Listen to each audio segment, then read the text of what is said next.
Bonjour à nouveau, chers amis internautes. Le quotidien béninois d'information générale et d'analyse, l'informateur titre ce matin en manchette: coopération multilatérale, point des relations entre le Bénin et l'Union européenne, un appui de près de 170 milliards de francs CFA pour le programme d'action pour le quinquennat 2021-2026. Des précisions sur cet appui dans les colonnes de la parution du matin du journal, pour être plus précis, à la page 3.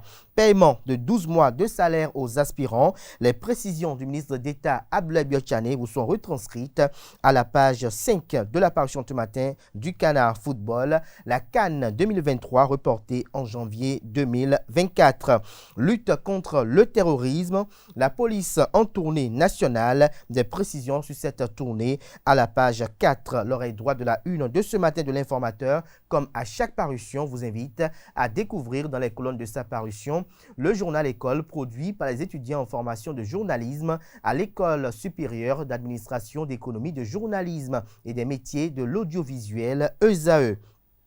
Le quotidien de service public titre ce matin en manchette: Belén Teresa Pique, ambassadrice du Venezuela après le Bénin. Le président Patrice Talon a conduit des changements majeurs. Retrouvez la transcription intégrale de son intervention dans les colonnes de la parution du matin du quotidien La Nation. Le Canard note néanmoins à la une qu'à l'heure du bilan, après 31 ans de coopération diplomatique entre le Bénin et le Venezuela, l'ambassadrice extraordinaire et plénipotentiaire de la République bolivarienne du Venezuela après le Bénin se confie à la nation.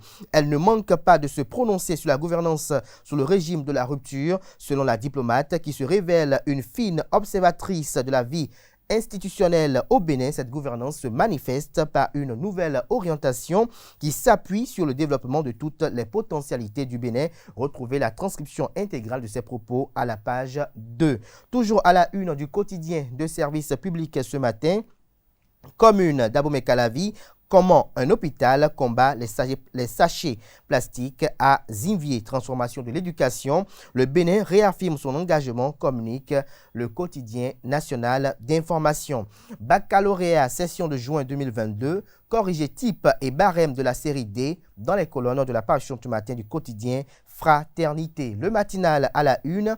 À quelques encablures du semestre précédent les élections législatives de 2023, l'hypothèse d'une révision du code électoral écartée, la fusion unique issue pour les micro-partis, estime le journal. Toujours à la une du même journal ce matin, gestion du fret à l'aéroport Cardinal Bernardin Gantin de Cotonou, une meilleure prestation attendue. Nous passons à présent à Matin Libre, célébration du 1er août 2022. Maintenir ou changer le discours sur cette statue, s'interroge le confrère de Matin Libre. Toujours à la une du journal Matin Libre de ce matin, Cotonou, reprise des vols à main armée. Encore une forte somme d'argent emportée. La police républicaine a-t-elle baissé la garde, s'interroge le confrère.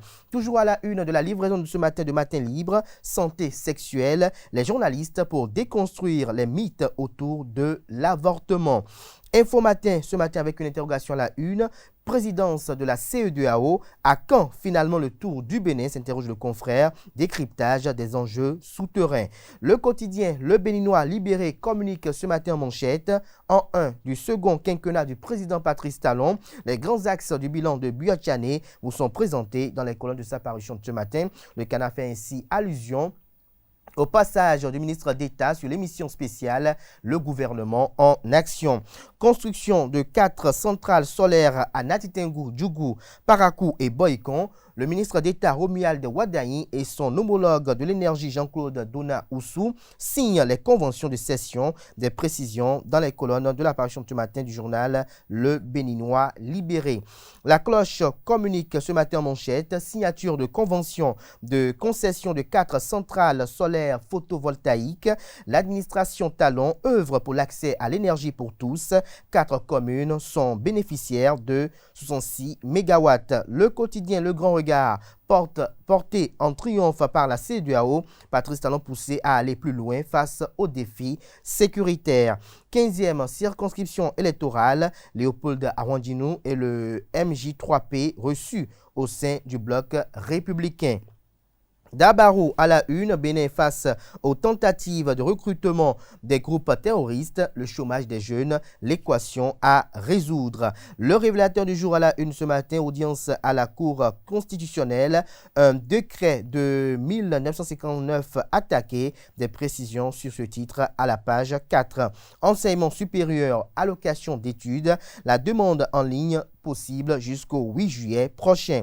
Nous passons à présent au quotidien L'Enquêteur. La société New Africa Industry Packaging and Recycling SAS, désormais partenaire de la G10.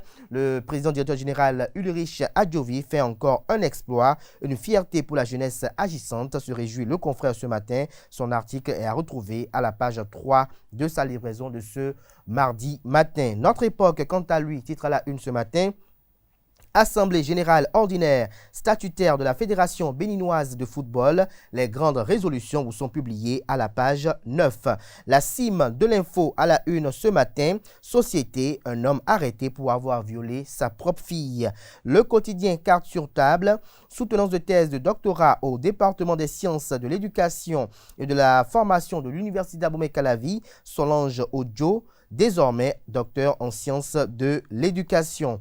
La Nouvelle Gazette titre ce matin à la une, entretien avec le docteur Jean Dossoumou, spécialiste en évaluation environnementale et enseignant à l'Université d'Abomey-Calavi. Le gouvernement est sur la bonne voie en matière de sauvegarde environnementale et sociétale.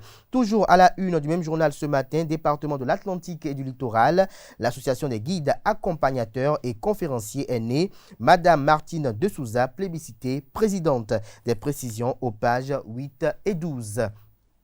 Ce sera tout pour la présentation de quelques titres apparus ce jour dans la presse locale. Les quotidiens sont disponibles dans les kiosques au prix de 300 francs CFA, également accessibles en ligne pour ceux d'entre eux disposant d'un site internet.